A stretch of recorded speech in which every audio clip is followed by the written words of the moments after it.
High বন্ধুরা, কেমন আছো সবাই? আজকে আমি আরেকটি নতুন ডিশ নিয়ে চলে এলাম। আজকে আমি বানিয়ে দেখাবো আলু বরফি।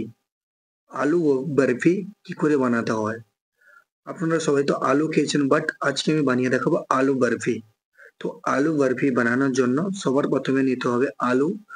তো আমি আপনারা দেখতে পাচ্ছেন এখানে আমি একটি ননস্টিক প্যান নিয়েছি, সেখানে আমি দিয়ে দিচ্ছি অল্প পরিমাণে ঘি। তারপরে এখানে আমি আলুকে বয়েল করে রেখেছিলাম, সেটাকে আমি গ্রেট করে নিয়েছি প্রথমে। গ্রেট করে নেওয়ার পরে এরপরে আমি ননস্টিক প্যানে আলুটা দিয়ে দিচ্ছি। দিয়ে তারপরে এখানে আমি ভালো করে ম্যাশ করে নিচ্ছি। যেহেতু আলুর বরফি বানাবো, তাই এখানে আমি ভালো করে ম্যাশ করে নেওয়াটা খুব জরুরি। আপনারা দেখতে পাচ্ছেন আমি একটি স্প্যাচুলার মাধ্যমে ভালো করে ধীমে ধীমে আঁচে ম্যাশ করে নিয়েছি।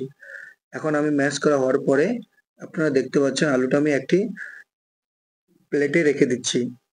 তারপরে স্টেজে আমাকে নিতে হবে একটি ননস্টিক প্যান, এবং সেই প্যানে আমি অল্প পরিমাণে দিয়ে দেবো চিনি।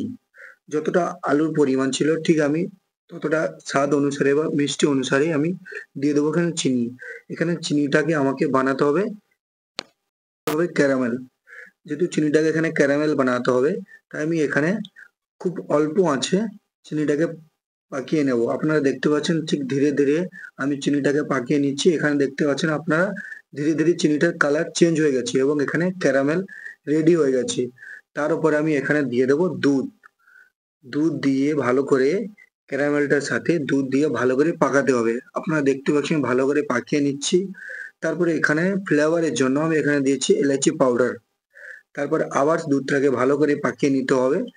দুধটা পাকিয়ে নেওয়ার পরে এখানে আমি দিয়ে দেবো আলু। যে আলুটা আমি সবার প্রথমে যেটা ঘি দিয়ে আমি ভালো করে পাকিয়ে রেখেছিলাম, সেই আলুটা এখানে দুধের মধ্যে আমি দিয়ে দেবো। এরপরে ধিমে আছে ভালো করে আলুটাকে পাকাতে হবে যতক্ষণ আলুটা খুব টাইট হয়ে যায়। যেহেতু আমি বরফি বানাবো, তাই এখানে টাইট হওয়াটা খুব জরুরি। তারপরে এখানে আমি দিয়ে দেবো অল্প পরিমাণে খয়া, এবং এখানে আমি দিয়ে দিলাম ড্রাই ফ্রুট। ড্রাই ফ্রুট দিয়ে ভালো করে ধিমে আছে ভালো করে পাকাতে হবে, যাতে আলুটা যতক্ষণ না টাইট হয়ে যায়। যেহেতু বরফির জন্য আলু টাইট হওয়াটা খুব জরুরি। আর যদি আমার চ্যানেলে কেউ সাবস্ক্রাইব না করে থাকেন, অবশ্যই সাবস্ক্রাইব। এখানে রেডি হয়ে গেছে আলু বরফি। আপনারা দেখতে পাচ্ছেন একদম মজাদার সুইটস আলু বরফি। আপনারা অবশ্যই বাড়িতে ট্রাই করবেন এবং বাড়িতে বানিয়ে অবশ্যই আমাকে কমেন্ট করে জানাবেন কেমন হলো আলু বরফি। আলু বরফি, আলু বরফি, আলু বরফি, মজাদার ডিশ সুইট আলু বরফি।